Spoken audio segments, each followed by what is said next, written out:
En esta guía del fútbol remoto, el Ahmetspor, el equipo de los kurdos de Turquía, cabalga hacia el ascenso a la Super League, pero la federación lo ha sancionado por culpa de una trenza. Y recorremos el viejo continente para descubrir los estadios más antiguos. Hola, hola, atleros y atleras, ¿cómo estáis? Bienvenidos una semana más a esta edición de tu guía del fútbol remoto, del podcast más alternativo, del fútbol más internacional. Jordi Domínguez, ¿cómo estás? Por fin de nuevo entre nosotros. ¿Qué tal, Aitor? Sí, no es que haya vuelto de entre los muertos, pero tuve una semana Casi. un poquito ajetreada en cuanto a viajes.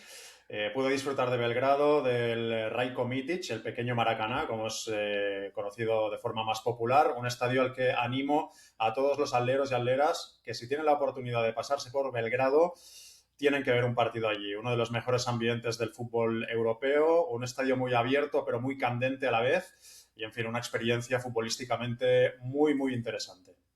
Campo muy, muy especial, efectivamente, como tú apuntas, Jordi. Yo he tenido la suerte de ver un par de partidos del Estrella Roja en diferentes temporadas y también uno de la selección serbia. Claramente gana ese ambiente cuando juega el Estrella Roja. Claro, es verdad que eran partidos de Champions, había muchas ganas de ver Champions en Belgrado después de muchísimo tiempo, sobre todo en el primer partido en el que estuve. Y en cambio el partido de la selección serbia pues era un poco más, así de relleno, ¿no? De una fase de clasificación, creo que contra Lituania, si no me equivoco. Pero yo no soy muy fan de los estadios así tipo Cuenco y en cambio flipa. O sea, es un sitio muy, muy, como digo, muy especial, con una vibra tremendamente eléctrica, ya te digo, sobre todo en los partidos del Estrella Roja, y como tú dices, yo creo que tiene que ser uno de los puntos obligados para todo aquel atlero, y casi te diría que en general cualquier futbolero que pueda escaparse a Serbia, a Belgrado, pues que vea allí un partido. Así que, bueno, pues check, ¿no? ¿Pasaste por el túnel también? Claro, esa es una oportunidad que tuve al estar trabajando en el partido, en esa Estrella Roja Celta de Europa League, que tuve la oportunidad de cruzar varias veces el mítico túnel del pequeño Maracaná, que es el que te lleva de los vestuarios que están, para entendernos, fuera del estadio, y hay que cruzar un túnel que debe tener unos 100 metros más o menos de longitud, que pasa por debajo de la grada de los ultras de Lille, que son los ultras de Estrella Roja, y cuando pasas con el partido en juego, que es algo que tuve que hacer al final del encuentro porque me tuve que marchar de detrás de una de las porterías donde estaba hacia la zona de entrevistas, cruzando ese túnel, cuando pasas por allí y está botando toda esa grada y cantando, te juro que acongoja, por no usar otra palabra. No me imagino lo que puede ser eso en una Estrella Roja Partizan, en el derbi eterno de Belgrado, porque si en un partido a priori sin rivalidad, como es esta Estrella Roja Celta, aquello ya estaba hirviendo, imagínate en un partido de gran rivalidad como pueda ser el derbi de Belgrado. Sí, o en aquel mítico encuentro en el que a Juanito le tiraron un botellazo, ¿no? En una clasificación para un Mundial, si no me equivoco, el de Argentina 78, con gol de Rubén Cano. Y bueno, el gol de Fer López tampoco estuvo mal, ¿eh, Jordi? Hay que decir que Madre mía, qué menuda barbaridad. taba. Qué Sí, barbaridad. sí. Lástima que no le sirvió al Celta para llevarse los 3 puntos. Creo que tampoco hubiera cambiado mucho la situación del cuadro gallego porque no habría entrado en el top 8, pero desde luego fue llegar y besar el santo. Luego tuve la oportunidad de entrevistarle y estaba exultante el chaval, 21 añitos, pero qué calidad tiene. Le va a venir muy bien al Celta este regreso. Pues ese es el motivo, la razón, la causa por la que Jordi Domínguez no estuvo, vamos a decir así, al 100% en el capítulo anterior del Atlas. Hoy sí que volvemos a reencontrarnos, Jordi, para tocar dos temas. Cada uno nos hemos preparado uno. A lo mejor os parecen pocos, pero yo creo que si los explicamos bien pueden dar bastante juego. ¿Quieres empezar tú, Jordi? Venga, pues empiezo recuperando una historia para darle una patina de actualidad, porque si recuerdas ya hace algunos capítulos, en el episodio 40 del Atlas hablamos de la Ahmetspor, que es un club que milita en la segunda división turca y que abandona a la comunidad kurda a través del fútbol, a la comunidad kurda de Turquía, porque ya comentamos que el pueblo kurdo está repartido por varios territorios, no solo en Turquía, sino que también en Siria, Armenia, etcétera, ¿no? Esta temporada le está yendo muy bien a la Ahmetspor porque ahora mismo es líder de la segunda división, por lo tanto, si acabara así, ascendería por primera vez en su historia a la máxima categoría del fútbol turco, la Super League, es decir, se batiría el cobre con los Galatasaray, Fenerbahce, Besiktas y compañía, pero al margen de lo deportivo, Aitor, Alderos, el Ahmedspor ha sido noticia por otro asunto en los últimos días, y es que el pasado 22 de enero el club subió a sus redes sociales un vídeo en el que aparecía una mujer a la que otra persona, con la bufanda del Ahmedspor, le hacía una trenza en el pelo. Así a priori, es un vídeo aparentemente inocuo, pero tuvo 14 millones de visualizaciones, 28.000 me gusta, 4.000 retweets y 2.000 comentarios. ¿Por qué? Os preguntaréis. Bueno, pues el vídeo era la respuesta del Ahmedspor a otro vídeo, en este caso compartido por integrantes del ejército sirio, en el que mostraban como un trofeo una trenza cortada de la cabeza de una Sharban muerta. Sharban es el término con el que se conoce a los milicianos kurdos que batallan en varios puntos en los que está repartida esta comunidad, como es el caso de Siria, que ya te digo, la gran comunidad kurda está en el sureste de Turquía, de hecho llevan muchas décadas reclamando la independencia de ese sector de Turquía para poder crear su propio país, pero también están en el sur de Armenia, en varios sectores del norte de Siria, en Irak y en Irán. Se calcula que en todos estos territorios, que podemos englobar bajo el nombre de Kurdistán, viven unos 30 millones de kurdos, o sea, es una comunidad muy, muy amplia que ocupa un territorio que a nivel geográfico, Aitor, es más grande que Alemania, o sea, estamos hablando de una comunidad muy, muy grande que tiene sus propias aspiraciones de crear nacionales. un país propio, una cultura propia, etcétera, ¿no? Y bueno, pues este equipo, el Ahmedspor, es su principal bandera, en este caso a través del fútbol, a través del deporte. El caso es que el vídeo de los soldados sirios con esa trenza cortada, mostrada como un trofeo de una soldado kurda muerta, desató una campaña viral de repulsa que consistió en mostrarse en las redes sociales precisamente haciéndose una trenza. Y el Ahmedspor se unió a esa iniciativa subiendo el vídeo que antes os comentaba. Sensibilizado además por un hecho, que es que las milicias yihadistas que han acabado convirtiéndose en el ejército del actual presidente sirio, de Ahmed al-Shara, se han cebado especialmente con el pueblo kurdo en Siria. Bueno, pues, ¿cuál ha sido la respuesta de la Federación Turca de Fútbol a ese vídeo subido por el Ahmedspor? Perdona, Jordi, dejamos ahí el interrogante. Es que con los kurdos se han ido cebando todos los que han ido pasando. O sea, desde Erdogan y todos los que han ido controlando en Turquía.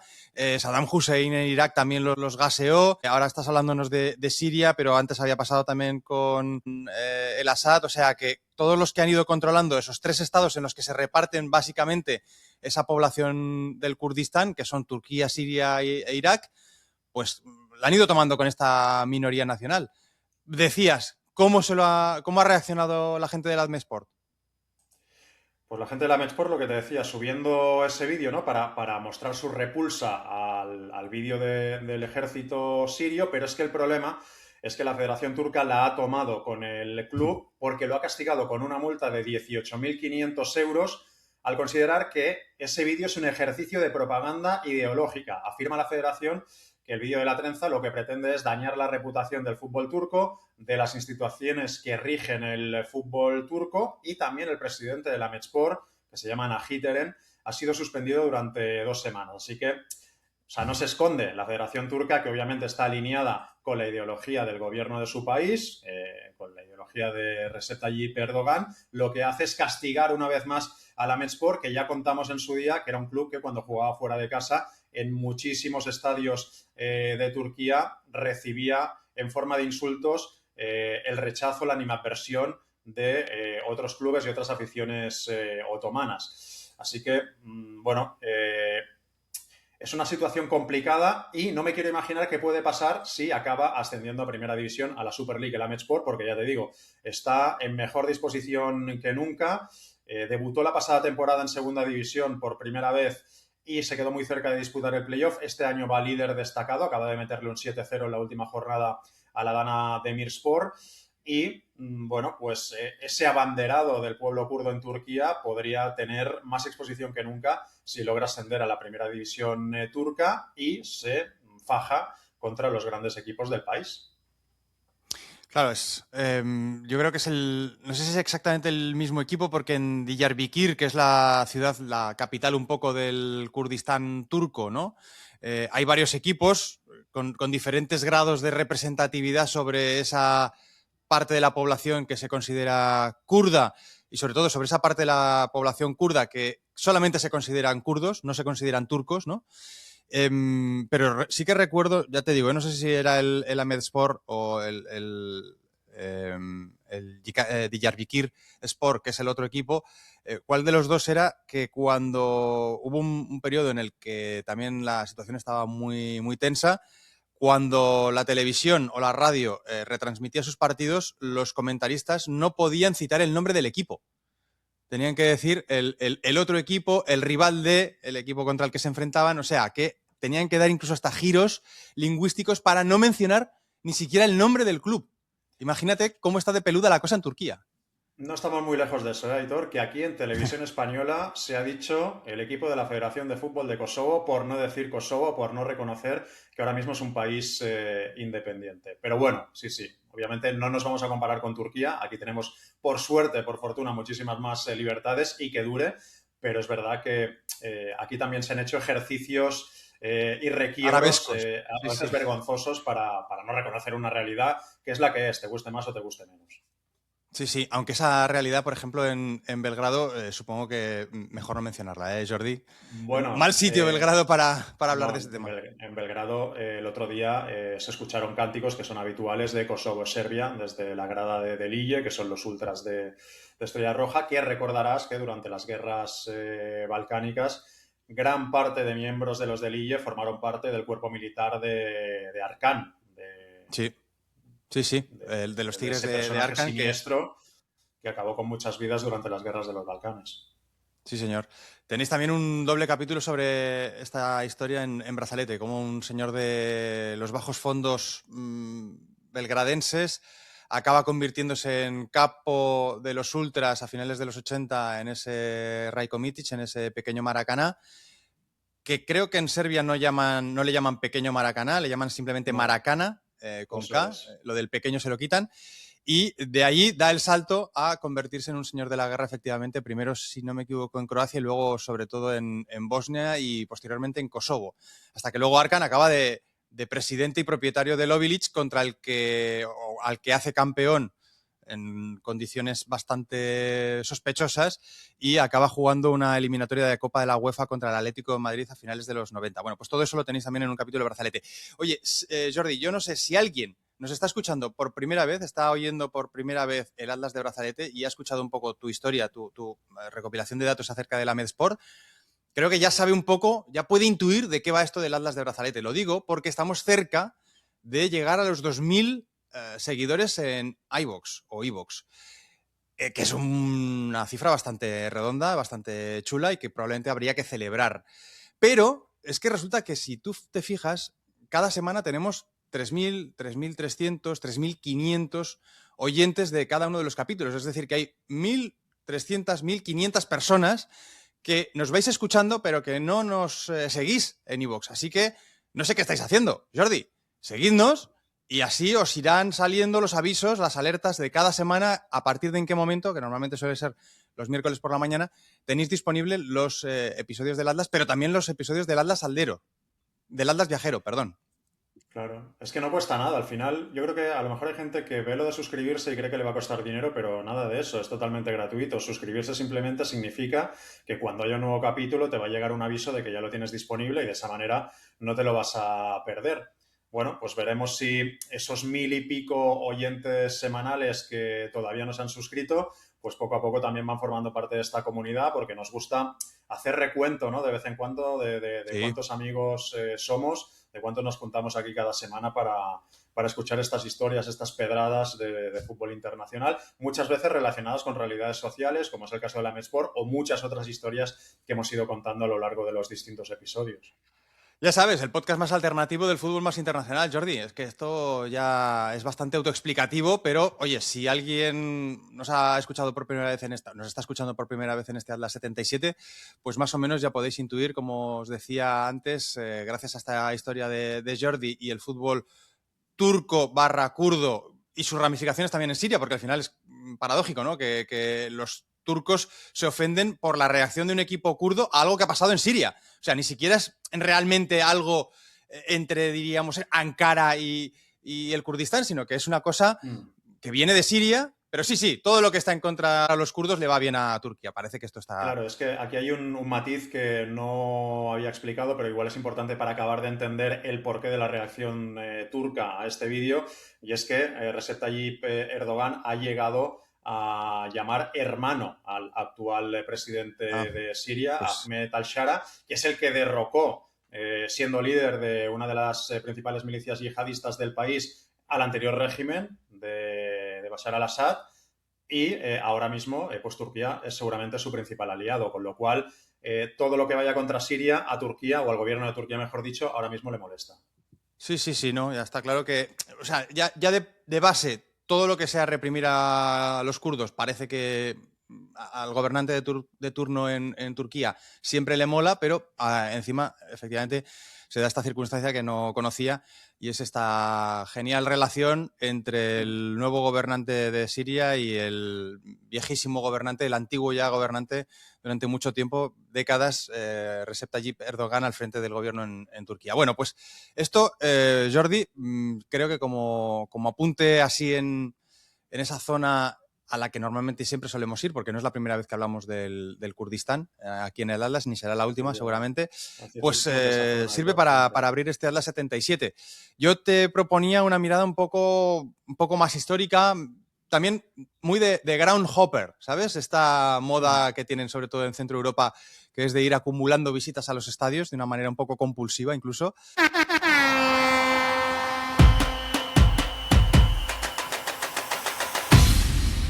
Pero es que me llamó la atención el otro día una noticia que vi. El traslado de un club de fútbol está a punto de recibir el respaldo del ayuntamiento. Bueno, este titular no llamará la atención de nadie. O sea, esto pasa 50 veces cada día en 50 ciudades diferentes en todo el planeta. Lo que pasa es que leyendo un poco la noticia, va del Maidenhead United, que es un equipo de sexta categoría en Inglaterra, y la peculiaridad, y aquí es donde yo levanté la ceja, es que viene jugando en su estadio en York Road desde 1871, Jordi.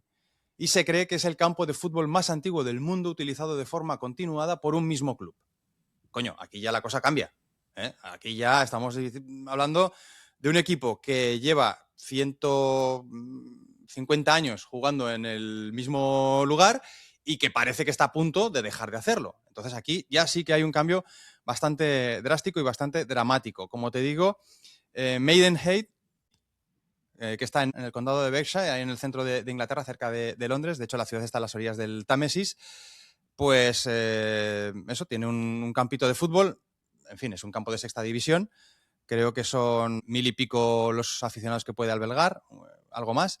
Pero bueno, es el típico estadio inglés, ¿no? Así muy rectangular, con 4 o 5 hileras de grada, no de asiento, sino de estar ahí de pie con el té o con la cervecita.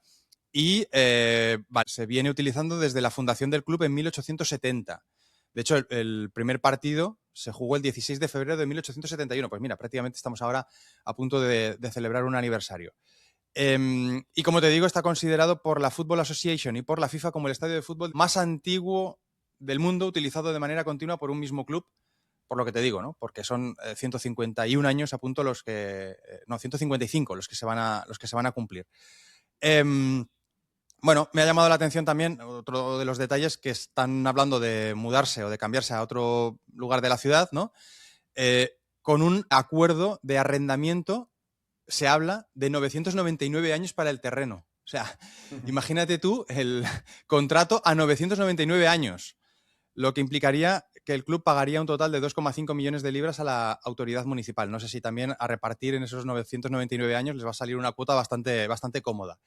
Pero esto me ha llevado a mí a pensar, Jordi, ostras, ¿cuáles son los estadios más antiguos que tenemos, como mínimo en Europa? Porque claro, no he querido mirar en otros continentes, deduciendo que al final el fútbol, como deporte reglado, pues es una cuestión británica y probablemente nos íbamos a encontrar muchos ejemplos en las islas. Y efectivamente, he confeccionado aquí un listado de los 20 estadios más antiguos y casi todos están en Inglaterra o alguno en Gales. De hecho, en Gales y volvemos también a otro punto caliente del Atlas, en el Race Course Ground de Wrexham, en el campo en el que se mueven los amigos de Ryan Reynolds y Rob McElhenney, pues vamos a encontrar también uno de los estadios más antiguos del planeta.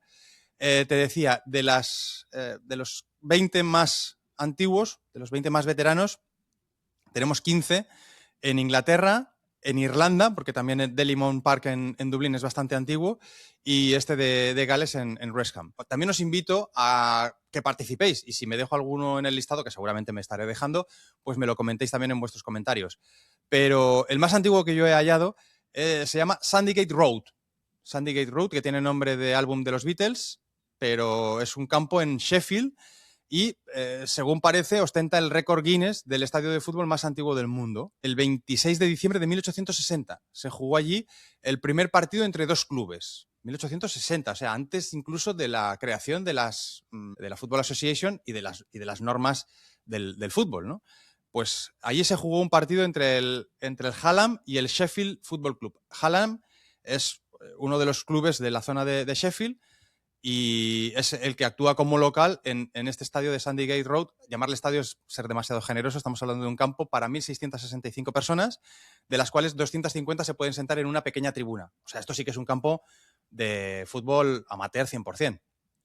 De hecho, el Hallam ahora mismo, aunque es el tercer club de fútbol más antiguo del mundo, el Hallam está en 9ª categoría del fútbol inglés. El otro equipo con el que se midió, el Sheffield Football Club, es el que lleva en su badge, ¿no? En su escudo, ese claim de The World First Football Club, porque este otro equipo, el Sheffield Football Club, que no tiene nada que ver con Sheffield United ni tampoco con el Sheffield Wednesday, pues fue fundado en 1857, o sea, 3 años antes de que se empezase a jugar en ese estadio de Sandygate, en el estadio del Hallam. Bueno, como ves, parece que en Sheffield hay bastante protohistoria del fútbol, ¿vale? Aunque al final las normas del fútbol se acaban generando en una taberna en Londres, pero en Sheffield, ahí un poquito más al norte, parece que ya había también un foco importante de práctica de lo que originalmente era el fútbol y acabó generando, como te digo, en este deporte reglado. Te lo digo porque luego vamos a volver a visitar Sheffield en otro de los estadios más antiguos en este listado. El segundo campo más viejo es, como te decía, el Racecourse Ground de Wrexham, en Gales, que también aparece en el libro de los Guinness, pero en este caso como el estadio internacional de fútbol más antiguo todavía en uso. El matiz es el internacional. ¿Por qué? Porque allí se jugó el primer partido de la selección de Gales de toda la historia, en 1877. Si quieres aportar algo, Jordi, si tienes algún recuerdo de aquel partido, por ejemplo, del 5 de marzo de 1877, No. Ya contamos con unos cuantos años, pero a tanto no llegamos. Sí que me suena el Racecourse Ground, porque allí jugó, por ejemplo, el TNS sus primeros partidos de competición continental cuando todavía no tenía su estadio adecuado. Pensaba que iría por ahí lo de fútbol internacional porque se sigue usando todavía para ello, pero no tenía constancia de que el primer partido de la selección galesa también se había jugado allí hace tanto tiempo. Pues se ve que era un sitio bastante, aparte del primer partido, que además no le salió muy bien porque creo que palmaron 0-2 con Escocia, aparte de ese primer encuentro, se ve que ha sido un lugar bastante habitual durante décadas para ese combinado nacional, porque es el estadio que ha albergado más partidos internacionales de Gales. Así que, bueno, ha sido tradicionalmente un punto importante, como te digo, para la selección galesa, y ahora, pues, en un momento de mucha transformación, como es todo lo que está sucediendo en Wrexham, ¿no? Desde la llegada de Reynolds y McElhenney, con esos 3 ascensos consecutivos, ahora mismo sexto en Championship, es decir, llamando a las puertas o del ascenso directo o como mínimo del playoff para poder meterse en Premier, con unos planes también de reforma y de ampliación del Racecourse bastante importantes. De hecho, ya lo están haciendo en The Cop, en uno de los fondos, pues para tratar de darle un aspecto mucho más moderno, con Populus, creo que se llama, la empresa esta que está haciendo ahora todas las reformas de los estadios, empezando por la del Tottenham. Bueno, reforma, construcción de cero, en el caso del campo del Tottenham. Y nada, 2 apuntes más sobre el campo del Wrexham para que podáis comentar. Leo literalmente desde su fundación. En octubre de 1864, el Wrexham Football Club ha jugado en este estadio su fundación en un pub local. Me gusta mucho, creo que también hay un tema ahí, Jordi, sobre equipos fundados en pubs o bares. Creo que hay muchísimos. De hecho, en mi viaje a Praga estuve comiendo, fui con mi padre, ya lo sabéis, lo he comentado en alguna ocasión, para ver un partido del Athletic Club contra el Slavia y estábamos comiendo en un sitio que nos pareció bastante típico, pero no muy lleno de turistas, y resulta que hablando con el camarero me dice, no, ven por aquí. Y como nos veo así aficionados al fútbol y tal, me enseñó una pequeña sala en la que dice, aquí se fundó el Slavia. Y tenía efectivamente como las fotos y los documentos originales, ¿no? de la fundación por parte de unos estudiantes, si no me equivoco, que se juntaban allí y de repente pues un día dijeron, oye, vamos a empezar a jugar al fútbol y vamos a registrarnos de una manera un poco más oficial, ¿no? Hay cosas, Aitor, muy bizarras con esto que comentas, porque creo recordar que el Borussia Dortmund también se funda en un pub, en este caso en Alemania, y que el Hajduk Split se funda también en un pub de Praga, porque de fue Praga, fundado sí, por señor. unos estudiantes que estaban estudiando en Praga porque durante el Imperio Austrohúngaro era habitual que desde otros puntos del imperio se fueran a estudiar a las grandes ciudades, ¿no? En este caso Praga, y influidos por el Slavia, que se había fundado un poco antes, acabaron fundando ellos lo que luego fue el Hajduk Split.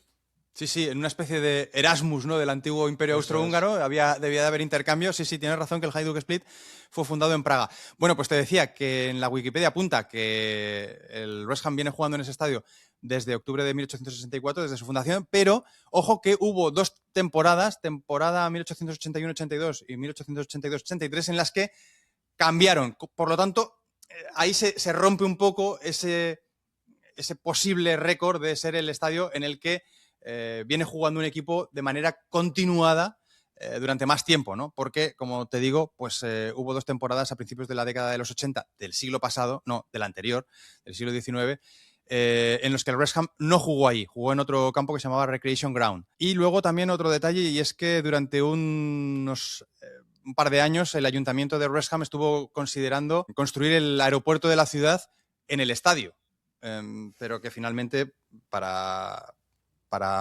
disgusto de nadie y para éxito del West Ham, que ha podido hacer de este estadio pues su casa, tomaron la decisión de llevárselo un poco más fuera de la ciudad. Vale, esto sobre el Racecourse Ground de West Ham. El tercer estadio más antiguo es Bramall Lane. Volvemos a Sheffield. Es lo que te decía, ¿no? Sheffield da la sensación de ser un punto muy, muy caliente con aquellas normas de Sheffield o leyes de Sheffield, que era una de las maneras de jugar al fútbol antes de que quedase todo unificado en esa reunión de la Freemasons Tavern en 1863 en Londres, ¿no? Cuando de alguna manera se termina de alumbrar ya oficialmente el fútbol. Había como diferentes maneras de jugar, de practicar el fútbol, diferentes normas. Estaban las normas de Sheffield, las normas de Londres. Bueno, pues como te digo, Sheffield. Allí se crea Bramall Lane en 1855. ¿Por qué se llama Bramall Lane, Jordi? Pues porque el territorio, el terreno en el que se construye, se levanta este estadio, pertenecía a una familia que se llamaban los Bramall. Si se hubieran llamado los García, pues sería García Lane, pero resulta que no, que eran los Bramall, donde además de tener como una especie de me sale pedrera, pero sería cantera, exacto. Es una cantera, tenían una cantera, pues también tenían un pub. La cantera no continúa, se ha convertido en un campo de fútbol, pero el pub sí que sigue. El pub, la Shift House, se mantiene todavía en pie en la parte alta de Bramall Lane. Y como te digo, es el estadio más grande de Sheffield en ese momento, en el siglo XIX. Actualmente tiene 30 y tantos mil asientos. Se abrió el 30 de abril de 1855, aunque originalmente se utilizaba también para otros deportes, como por ejemplo el cricket. Esto también pasa en diferentes campos en todo el Reino Unido. Lo importante para el fútbol es que es hogar desde la fundación del Sheffield United de este equipo, ¿no? Desde 1889, que nace el Sheffield United, pues es el estadio de este conjunto, que ahora mismo está 17º en Championship. ¿Vale? El Sheffield United, que hemos visto relativamente en fecha reciente también en Premier, pues ahora mismo está pasándolo un poco más apretado en Championship, pero sigue jugando, como decimos, en este Bramall Lane con capacidad para 30 y tantas mil personas, que ha albergado además varios partidos, múltiples partidos de Inglaterra, y que es considerado por algunos académicos como el padre de los estadios de fútbol moderno. Aquí cada estadio tiene también su claim, ¿eh? El que va a buscar lo que le dice el libro Guinness, el que se considera el padre de los estadios modernos. Detalles un poco que me han llamado la atención de Bramall Lane, que aquí se jugó la final del primer torneo de fútbol, del que hay constancia, una tal Jordan Cup, que se jugó 4 años antes de que se jugase la FA Cup, en 1867, por parte de 13 equipos diferentes de la ciudad de Sheffield. Luego, además, que también albergó el primer partido del que se tiene constancia que se jugase por la noche con iluminación artificial. Es increíble, pero esto se jugó en 1878. O sea, antes de que Edison registrase o patentase la bombilla, ya había unos locos en Inglaterra que montaron unos cañones sobre unas bastidas de madera y instalaron ahí una potencia de no sé cuántas mil velas, pero imagino que no debían de ser velas. O sea, es el equivalente en velas, pero era con corriente, con luz eléctrica. Ya te digo, en octubre de 1878 se jugó un partido de exhibición entre 2 equipos de la ciudad, los rojos y los azules, simplemente para ver cómo se jugaba de noche, ¿no? Y he dado con una cita. Instalaron 4 focos sobre plataformas de madera. Detrás de cada portería había un motor portátil, entre comillas, portátil que debían de llevar allí, pues no sé, con burros o con caballos, que alimentaba las luces, las cuales emitían un total de 8.000 velas de potencia. Una medición un poco peculiar. Fue un gran éxito, dice. Todo el mundo parecía muy satisfecho con el resultado del experimento. Sin embargo, en The Times se informaba de que el brillo de la luz deslumbró a los jugadores, a veces causaba errores extraños. O sea, claro, los jugadores estaban ahí como flipando. Pues sí que daba luz, ¿no? Porque no da la impresión. Yo pensaba que era más bien una penumbrita, ¿no? Lo que permitía. Claro. O sea, al final la tecnología de la época es que no da para más. El primer partido con iluminación artificial debería haber sido del PSV Eindhoven, que para algo es el equipo de la Philips, pero ya veo que llegaron tarde. No, yo pensaba que habría estado protagonizado por el Benfica, ¿no? En el estadio Claro, Dalush. por el estadio Dalush. Sí, sí. Pero Era no. otro tipo de luz en este caso. Claro, pero yo creo que también tiene que ver, Jordi, con la expectativa o con aquello a lo que estaban acostumbrados en 1878. A lo mejor, como tú dices, visto desde ahora, aquello más o menos era un poco una penumbrita, pero a lo mejor en 1878 estaban como locos, ¿no?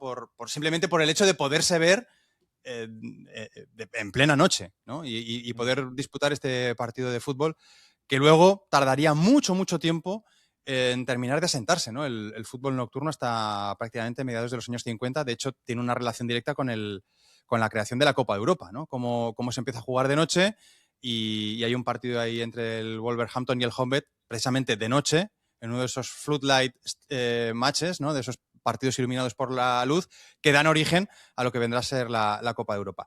Bueno, el cuarto estadio más antiguo del mundo, como mínimo de Europa, se llama Field Mill, el campo del Molino, en Mansfield, Inglaterra. ¿Cómo no? Mansfield en Nottinghamshire, que es el hogar del Mansfield Town Football Club, y que es un equipo de la League Two que juega allí desde 1919. Pero el campo parece que documentado está su existencia desde 1861, aunque hay debate si también previamente se utilizaba de manera irregular o de manera un poco casual y totalmente amateur, porque, como te digo, todavía no estaba creado el equipo. Mansfield, que, como te digo, está jugando en la League One, es 11º en la League One y tiene una capacidad para 9.000 espectadores. Me ha hecho gracia que dice también aquí una nota: The stadium once hosted a pop concert. El estadio una vez albergó un concierto de pop bajo su anterior propietario, Keith Haslam, pero ha debido de haber una venta del estadio y en esa venta se incluía una cláusula en la que se impide que se realicen actos no deportivos hasta 2032. No sé el concierto de pop quién lo dio, pero no. Es que yo sigo no la cuenta de Ruido Mansfield en Twitter y ya estaba al tanto de esta noticia. Sí, ya estabas al corriente de ello, ¿no? Pues sí, parece que no terminó de cuajar aquella experiencia del concierto de pop. En Wikipedia no te dice exactamente tampoco quién fue el que protagonizó aquel evento, que va a ser el último evento musical hasta como mínimo 2032 en el Fields Mill de Mansfield. Y el último de los estadios de ese largo listado, el quinto, es Deepdale, que está en Preston. También otro sitio muy curioso, muy, muy llamativo, que me gusta mucho. Cada vez me está gustando más el fútbol del siglo XIX. Se está notando porque me estoy aquí dejando ir. El fútbol del siglo XIX, que me parece increíble porque realmente eran pioneros, pero eran pioneros que estaban experimentando muchas de las cosas que luego nos parecen muy modernas, ¿no? En el siglo XX e incluso en el siglo XXI. Bueno, estábamos hablando, por ejemplo, del primer partido con luz artificial en 1878. Pues Deepdale es el estadio de Preston.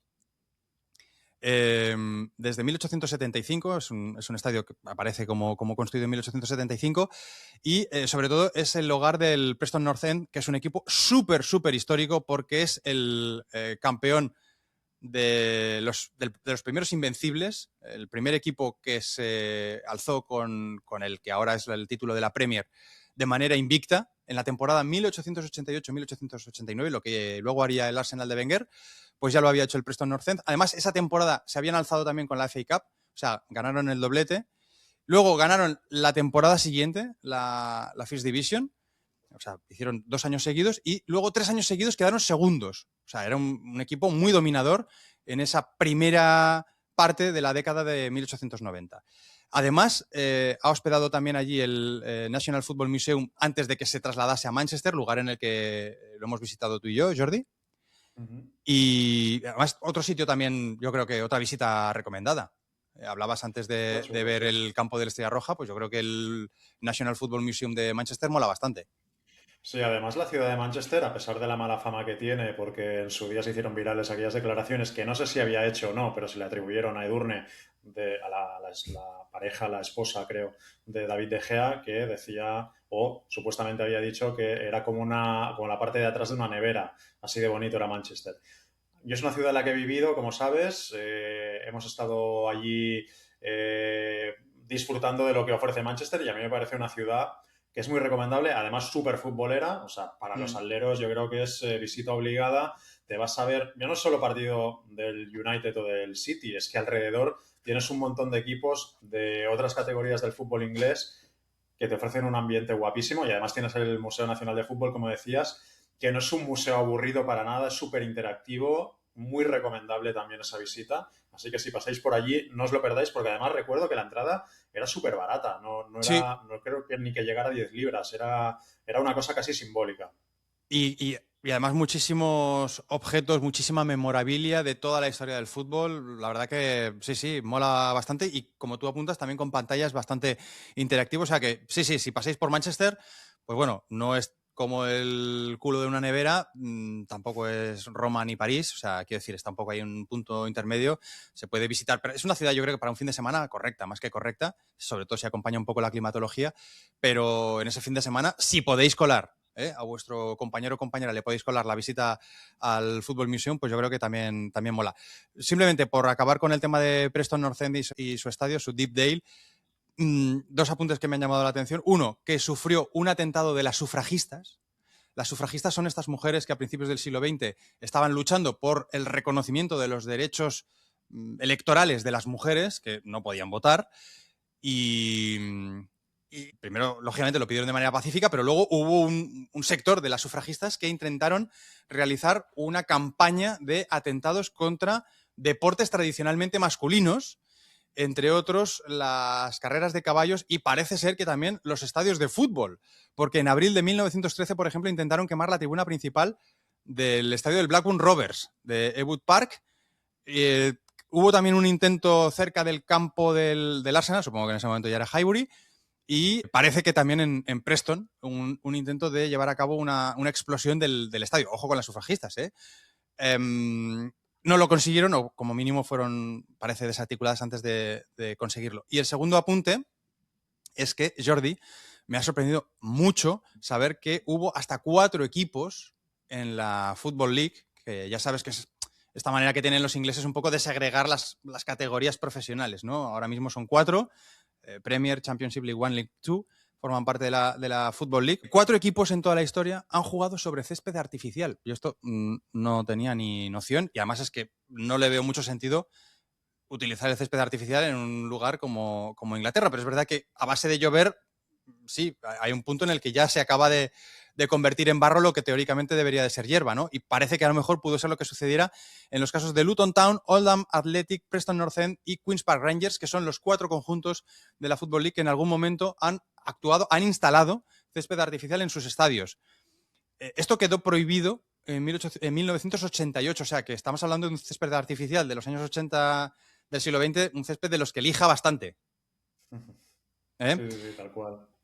Y parece que estos céspedes artificiales de primerísima generación, uno de ellos acabó, como te decía, en el Deepdale de Preston, que lo instaló en 1986.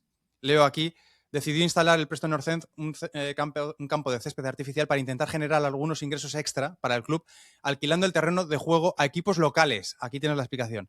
Con el fin de reducir el número de partidos aplazados, así como permitir el uso del campo del Deepdale Stadium como lugar de entrenamiento. Fue uno de los 4 estadios de fútbol de la Liga Inglesa en contar con un campo de plástico, esto está traducido, con un campo artificial, pero resultó impopular entre los aficionados y finalmente fue arrancado el césped artificial en 1994, momento en el que ya era el último terreno de juego artificial que quedaba en la Liga Inglesa. Bueno, pues si alguien os lo pregunta, aquella típica cuestión que siempre suele salir, oye, ¿sabes si en el fútbol inglés ha habido algún equipo profesional que ha jugado sobre césped? Sí, 4 conjuntos. Repasamos: Luton Town, Oldham Athletic, Preston North End y Queen's Park Rangers.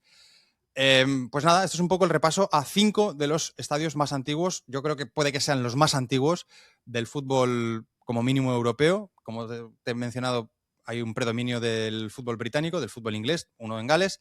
También está Dalymount Park en Dublín.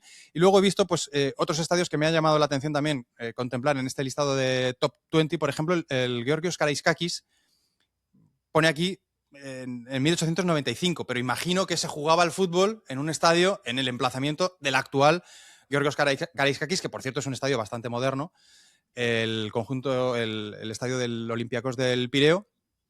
Bueno, pues seguramente sí, se jugaba al fútbol desde finales del siglo XIX, como sucede también en el Parque de los Príncipes, que ya hemos mencionado, ¿no? Un antiguo coto de la realeza francesa, cerca de los alrededores de lo que entonces eran los alrededores de París, ahora está plenamente integrado en la ciudad. Pues allí se viene jugando al fútbol ya con el nombre de Parque de los Príncipes desde 1897, lo que no quiere decir que sea el estadio actual del Paris Saint-Germain. Y también el antiguo campo del Báltica Kaliningrado. Esto, ojo, porque aquí también hay miga. En una localidad, en una ciudad como Kaliningrado, de la que también hemos hablado mucho en el Atlas, por ese emplazamiento, ¿no? Ese enclave, más bien exclave, fuera del territorio continental de Rusia, esa porción que antes de la Segunda Guerra Mundial había pertenecido a Prusia, es decir, a Alemania, pues allí, en 1892, se empezó a jugar en un enclave, en una localización de la ciudad, que ha sido el lugar en el que ha jugado el Báltica Kaliningrado hasta que se construyó el nuevo estadio para el Mundial de 2018. O sea que fíjate, ahí la ciudad ha cambiado de manos, dejó de ser alemana, pasó a ser soviética, actualmente es rusa, pero al fútbol se venía jugando de manera ininterrumpida desde 1892 hasta 2018 en ese mismo estadio que originalmente llevaba el nombre de Valta Simon, que era un poco el prohombre que construyó ese estadio y se lo concedió al Königsberger. Claro, el equipo de fútbol también era un equipo alemán, pero en 1933 le cambiaron el nombre porque, claro, Valta Simon era judío. Así que con la llegada de Hitler lo transformaron, le dieron otro nombre, Erich Koch-Platz. Ese fue el nombre que tuvo el estadio hasta 1945 y en 1945 entraron los soviéticos y ya pues ha sido el estadio del Báltica, como te digo, hasta 2018, en el que el Báltica se ha mudado al Rostec Arena, que es el nombre que tiene este equipo que está en la primera división rusa, pero el original estadio del Báltica pues sigue siendo el lugar de entreno del equipo y de los partidos del segundo equipo, del filial. Y un poco más cerca nos queda tanto el caso de Luigi Ferraris, construido en 1911, como sobre todo del Molinón, 1908, el campo de fútbol más antiguo de España, actualmente en segunda división, pero un estadio también súper carismático, con un ambientazo brutal. Otro de los puntos también, diríamos, Jordi, que sobre todo para quienes nos escucháis desde fuera de España, pero bueno, para los que estéis en España, pues todavía con más razón, tenéis que visitar Gijón, tenéis que visitar el Molinón, porque es un sitio que mola mucho como punto de cultura futbolística. Así que eso, Luigi Ferraris 1911, Weser Stadion en Bremen 1908, el Molinón 1908. Fíjate que también hemos hablado de otro estadio que era el Fields Mill, ¿no? El campo del Molino, pues el Molinón debe su nombre también a otra instalación similar. Son un poco, o se cuentan entre los estadios más antiguos de Europa, y aquí yo me aventuro a pensar que deben de ser también de los estadios más antiguos del mundo. Aunque si hay algún amigo que conoce a fondo el fútbol sudamericano, o no sé si incluso hasta asiático o africano, pues a lo mejor me saca de dudas, pero yo diría que seguramente los estadios de fútbol más antiguos deben de ser los que están ubicados como mínimo en Inglaterra, en Gales, en Escocia y probablemente también en otros países europeos. No hemos mencionado, por ejemplo, aquí la Arena Cívica, que ya trajiste también, Jordi, en alguna otra ocasión, que era otro estadio también que originalmente era muy antiguo, pero que no era 100% futbolero hasta que el Inter no empezó a jugar ahí. Sí, sobre el Molinón, añadir, aparte de todo lo que has dicho, que es un estadio que tiene un Oscar, porque Sí, aparece en la película Volver a empezar de José Luis es verdad. García, que ganó un Oscar, y ahí aparece un partido del Sporting en el Molinón. Y yo creo que el estadio más antiguo en el que he estado, ahora mientras ibas comentando lo estaba chequeando, debe ser el estadio en Rote Erde, que es un estadio que está pegado al Westfalen Stadion del Borussia Dortmund, de hecho allí es donde juega su filial, y acabó de construirse en 1926, o sea, cumple este año el centenario. Pero lo curioso es que apenas ha tenido remodelación. Está, no sé si igual, pero yo diría que prácticamente igual que cuando empezó a funcionar, porque solo tiene una tribuna. Bueno, el resto del contorno del estadio son gradas de piedra de pie, pero la tribuna tiene todos los bancos larguísimos de madera, que claro, eso sí que es como un viaje al pasado, que es lo que me gusta de estos estadios tan antiguos. Claro, los que han sido remodelados, como el caso del Georgios Karaiskakis, tú ya no ves la esencia de un estadio de más de 100 Claro. años. Pero en estos otros que apenas han tenido alguna reforma o es un lavadito de cara, pero mantienen esa esencia de cuando fueron construidos hace 100 años o más, pues que eso mola, porque es como zambullirse en el siglo pasado, en imaginarse cómo era el fútbol de entonces. Sí, sí, tú lo que quieres es estar incómodo, ¿eh? Estar en un banco de madera corrido, pasar fresquito, estar de pie. Es un poco como cuando te Bueno, encuentras un bar de viejo, ¿no? Que a lo mejor hace 20 años hubieras dicho, ¿quién se va a el meter aquí? Marsella, Y ¿no? De ahora, Barcelona, que es un ejemplo, claro, el Bar sí, sí. Marsella. No, pero que ahora lo valoras porque te aporta un cierto sentido de autenticidad y de ser algo único, ¿no? Porque ahora todos los bares son iguales, todos los estadios modernos se parecen bastante, con lo cual, efectivamente, cuando te encuentras uno que es un poco diferente, que se sale de la norma, pues como que lo valoras un poco más.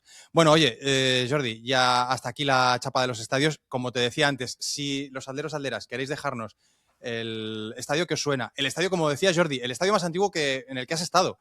A lo mejor muchos también pueden mencionar Mestalla o el Madrigal, el antiguo Madrigal, el actual Estadio de la Cerámica, porque también son estadios muy antiguos, los estadios más antiguos de Primera División, aunque el de Mestalla está ahora en proceso parece, definitivo, de mudanza por parte del Valencia al Nou Mestalla. Pero en cualquier caso, oye, si queréis irnos dejando vuestras experiencias o estadios que conocéis, aunque no hayáis estado, que sean también muy antiguos, como siempre, ventana de comentarios en YouTube, ventana de comentarios en iVoox, ventana de comentarios en Spotify, donde os leemos, como siempre, con mucho cariño, y lo que mola también es que con mucho respeto, que es lo que nos gusta de esta comunidad. Comunidad en la que ya desde hace más de un mes, Jordi, se ha sumado, y gran fichaje, gran incorporación, Martín Manchón y su Migrantes del Balón. La semana pasada te compensé un poco tu ausencia con varios amigos. Por cierto, muy interesante lo de Daniel Sobis acerca de la extraclasa extra loca. Y también Martín Manchón, que entró aquí en el Atlas para hacernos un repaso de 4 de los españoles que llegaron a la élite, aunque fuese por muy poco, un partido, 2 partidos, y a lo mejor habíamos perdido de vista, y efectivamente yo los había perdido de vista a los 4, pero hoy Martín vuelve a su formato habitual. ¿Te parece que le demos al jingle? Dale, Porque es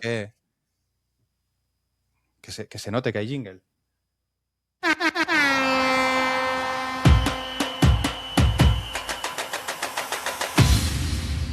Pues se ha puesto Martín juguetón con el mapa porque nos va a llevar a un país, hombre, con el fresquito que hay ahora, Jordi, por el continente europeo, un viaje a Maldivas tampoco estaba mal, ¿eh? Jordi Aitor, atleros, atleras, ¿qué tal? Pues hoy voy a arrancar en Maldivas porque ha finalizado la Divehi Premier League, que es la primera división de Maldivas, y lo ha hecho con victoria del club más grande del país, el Macilla, que esta temporada ha estado dirigido por el canario Luisma Hernández. un migrante del balón con experiencias en Kuwait, Corea del Sur, Uzbekistán o Lituania, que son junto a España pues los países en los que ha trabajado antes de marcharse a Maldivas. A sus órdenes ha tenido al delantero asturiano Sergio Mendiguchía, de quien hablamos aquí la pasada semana, que ha acabado la temporada como segundo máximo goleador con 11 goles. Y la gran sorpresa del campeonato ha sido el Odi, un club recién ascendido que, con un entrenador español, el madrileño Andrés García, ha conseguido acabar la liga en segunda posición. Aquí la noticia no es solo la victoria del Macilla de Luis Maimendi, sino el regreso del fútbol profesional a Maldivas, ya que su liga ha estado 2 años parada por diversos escándalos de corrupción federativa. Las condiciones en las que han tenido que competir los españoles no han sido las mejores y, de hecho, el fútbol pues, ha perdido adeptos en favor del fútbol sala.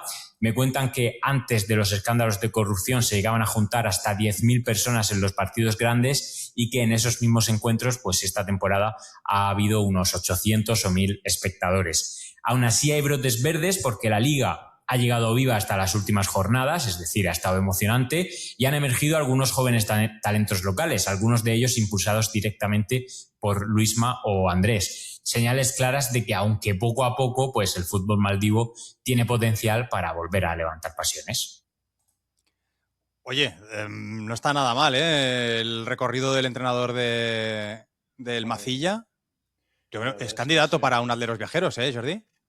Totalmente, porque ya no solo por la variedad de lugares, es que también es una variedad geográfica. Ha tocado muchos puntos del planeta. No es que haya estado en 4 o 5 países, pero todos del mismo ámbito geográfico. ¿Qué va?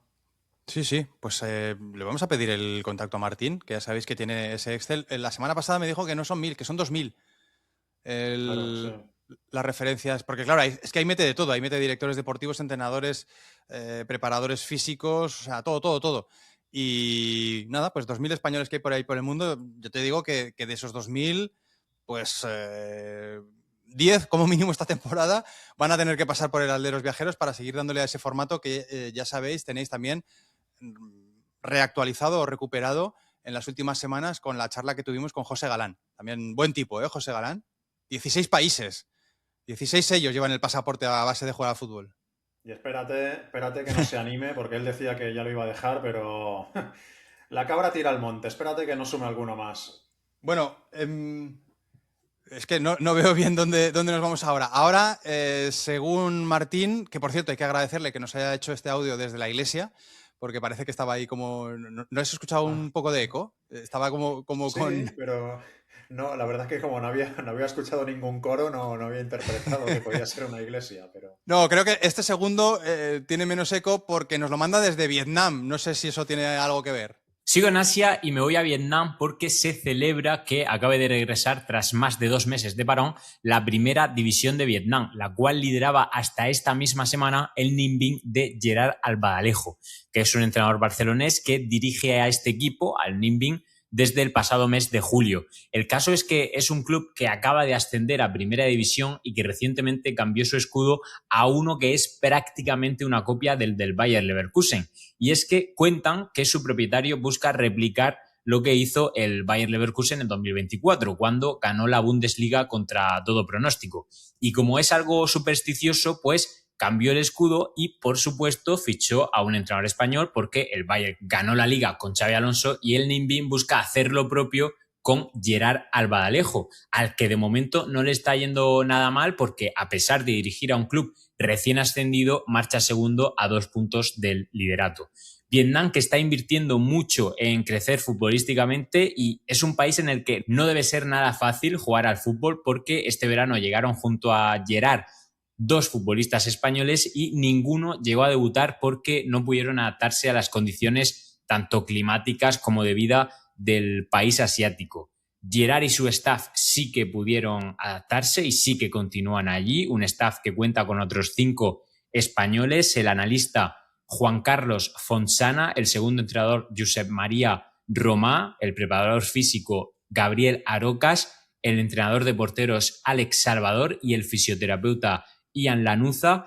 Como digo, ellos sí que consiguieron adaptarse y están teniendo muy buenos resultados, a pesar de que esta semana, en el regreso de la competición, cayeron 3-2 frente al Kongan Hanoi, que fue precisamente quien les arrebató el liderato. Así que este equipo, el Ninh Binh, dirigido por españoles, que actualmente marcha segundo en la Liga de Vietnam, pero que está luchando por conquistar el campeonato con un club recién ascendido.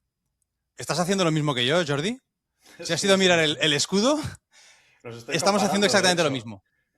Sí, sí. Claro. A ver, es verdad que son prácticamente calcados, pero en favor del Ninh Binh voy a decir que así como el Leverkusen tiene un león a cada lado, ¿no? El Ninh Binh lo que tiene son 2 cabras. Sí, sí, sí, 2 cabras. Y luego, claro, lo que tiene el escudo del Leverkusen, del Bayer, es el nombre de esa marca, así como haciendo una cruz. Aquí lo fuerzan un poco con Ninh Binh, pero básicamente el escudo es un plagio. O sea, no sé si pasado un poco por la IA, yo creo que tiene matices de IA, pero es un pedazo de plagio bastante importante. Encima de ese nombre de Ninh Binh, una placa en la que pone 1822, no sé por qué pone esa fecha cuando el equipo es fundado en 2015, pero bueno, métele ahí una fecha antigua que siempre queda bien. ¿Y qué más iba a comentar? Bueno, no, que si el propietario tiene ganas de replicar lo que pasó con el Bayer Leverkusen, pues oye, Xabi Alonso a lo mejor... no quiero quitarle el trabajo a Gerard Albadalejo ni a todo su staff, que fíjate hasta qué punto no llega ahí el Excel de Martín. Pero vamos, que me ha llamado la atención que le gustó lo que pasó con el Bayer Leverkusen y ha copiado el escudo, ha ido a buscar un entrenador español. No sé si habrá cambiado la camiseta. Sí, la verdad que visten la camiseta también parecida a la del Bayer Leverkusen. Negra, aquella camiseta negra con una cruz roja en medio. Sí, sí, no, el tipo se ha flipado. Se ha flipado con el Leverkusen y ahí está, haciendo un mini Leverkusen en Vietnam, donde, por cierto, la temperatura y sobre todo el porcentaje de humedad tiene que ser para verlo. No. Yo no me cambio, ¿eh? Prefiero pasar un poquito de frío que estar todo el día con la camiseta pegada. Es que dice Martín que ha habido entrenadores y jugadores que no se han adaptado, es que no me extraña.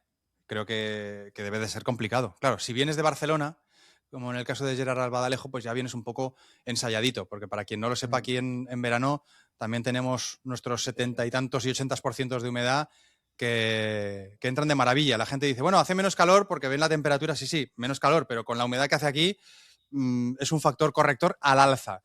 Y encima te digo más, por la noche la humedad no baja.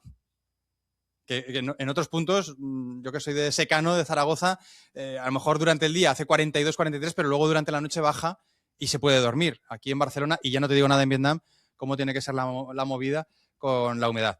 Y ya para acabar, Martín, no sé si nos va a hablar de la temperatura y las condiciones climatológicas de Botsuana.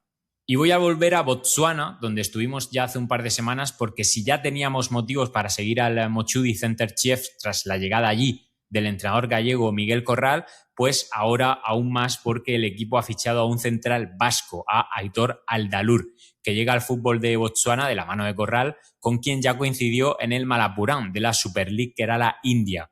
Aitor va a ser, por supuesto, el primer futbolista español en la primera división de Botsuana, el Mochudi, que, cuidado, porque cuando llegó Miguel Corral era cuarto y ya es tercero, a 7 puntos del segundo y a 10 del líder, que sigue siendo el club de la capital, el Gaborone United.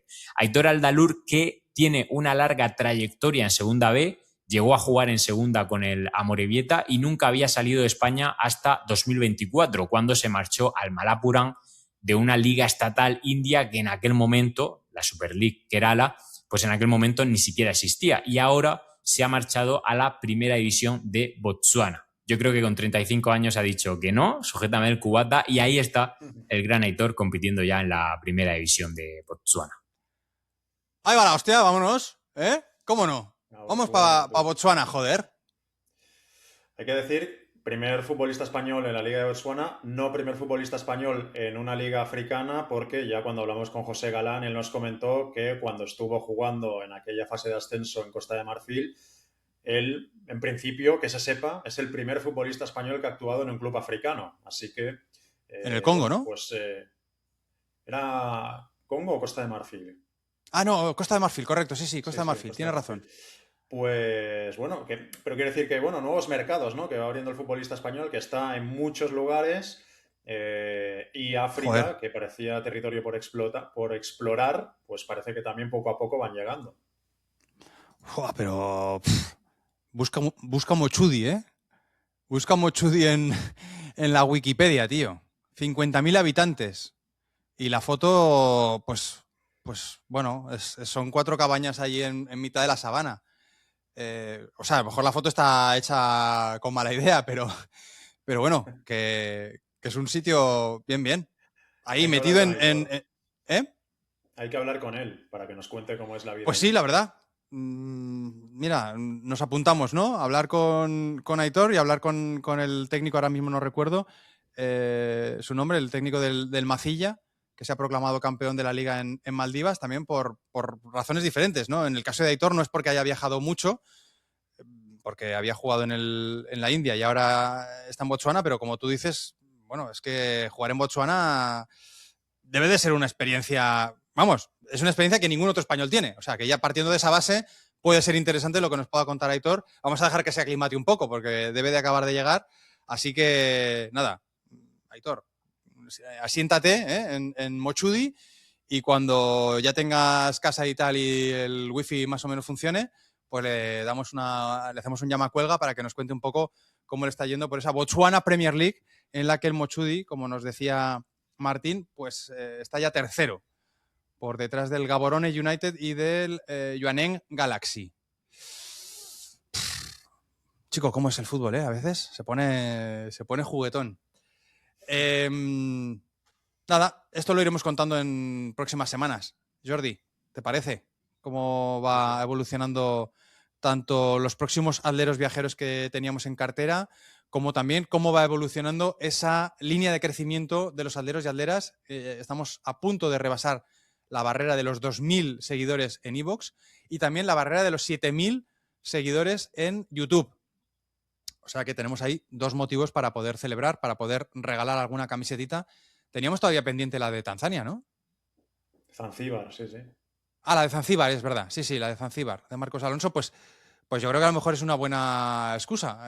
No sé si cualquiera de las dos, la que se produzca antes, si llegamos a los 7.000 en YouTube o si llegamos a los 2.000 en iVoox, pero en cualquier caso, estad muy atentos, atleros y atleras, porque se vienen regalitos y se vienen más guías del fútbol remoto. La semana que viene otra y durante el mes de febrero pues habrá que hacer un atleros viajeros que ya hemos dicho que puede que sea con un seleccionador que va a estar en el Mundial. O sea, esto también nivel, ¿eh? Esto hay que pagarlo, Jordi. Y no es Luis de la Fuente, ¿eh? Va a ser otro. O sea, por ahí ya eliminamos un posible candidato. Sí, Es sí, sí. otro de los 47. Eso es. De los otros 47, pues mira, haz ahí un poquito así, cierra los ojos, pon el dedo en el mapa y a lo mejor aciertas, aunque es complicado porque es un país pequeño. O sea, tienes que tener ahí un poquito de dedos de árbol. No despistas, que luego empiezan a ver uno que hable castellano y tal y te lo sacan en un pispás. Sí, eso sí. Bueno, Jordi, de momento la semana que viene 78 ediciones del Atlas y... Bueno, no sé si repetiremos el sistema este de una historia por barba o si haremos algún pica-pica. Lo que sí que seguro que tendremos será la participación de Martín Manchón con Submigrantes del Balón, al que también le agradecemos, como siempre, su presencia aquí en este proyecto del fútbol remoto. La semana que viene más y mejor, Jordi. Pues venga, hasta la próxima semana. Adiós. Cuídate, cuidaos, chao. Has escuchado el Atlas de Brazalete, tu guía semanal del fútbol remoto. Síguenos en brazaletenegro.com y suscríbete en las diferentes plataformas: Spotify, iVoox, Apple Podcasts o YouTube.